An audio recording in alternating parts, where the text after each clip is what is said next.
Hello అందరికీ. పొద్దున్నే మనమైతే డ్యూటీకైతే వచ్చేసానన్నమాట. ఫ్రెష్‌గా రెడీ అయ్యి వచ్చేలోపే మనకైతే మొత్తం ఫ్లాగ్ హోస్టింగ్ అయితే మొత్తం అయితే రెడీ అయితే చేస్తున్నారన్నమాట.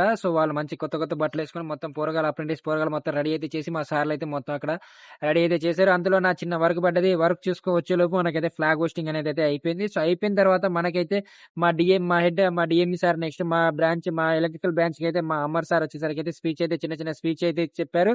ముందుగా అందరికైతే happy independence day. And next వచ్చేసరికి ఏందంటే మీకు ఒక మంచి ఇన్ఫర్మేషన్ అన్నమాట. మనకైతే నాగ్‌పూర్ అప్రెంటిస్ డీవీ లిస్ట్ అయితే వచ్చింది. దాంట్లో ఎళ్లి మీరు మీ పేరు ఉందో లేదో ఒకసారి అయితే చెక్ చేసుకోండి. ఉన్న వాళ్ళైతే డీవీ లిస్ట్‌కి అప్రెంటిస్‌కి అయితే వెళ్ళండి. ఏ సర్టిఫికేట్ కావాలో నాకు కింద కామెంట్ పెడితే నేనైతే మీకైతే చెప్తాను. అలాగే రానోళ్ళ పేరు వచ్చేసరికి ఏం సాడ్ కాకండి. మళ్ళీ ఇంకోసారికైతే మీరైతే అప్లై అయితే చేయండి. పక్కా మనకైతే వచ్చేవరకైతే అప్లై చేస్తూనే ఉండండి. ప్రతి ఒక్క రైల్వే అప్రెంటిస్‌లో మాత్రం. వీడియో నచ్చినట్లయితే లైక్ చేయండి, షేర్ చేయండి, సబ్స్క్రైబ్ చేయండి. మా వాళ్ళందరూ మాత్రం బజ్జీలు తిందామని అయితే రెడీ అయితే ఉన్నారు. సమోసాలు తిందామని. బాయ్. ఫాలో మాత్రం చేసుకొని ప్రతి ఒక్క ఇన్ఫర్మేషన్ అయితే నేనైతే ఇస్తుంటా కాబట్టి.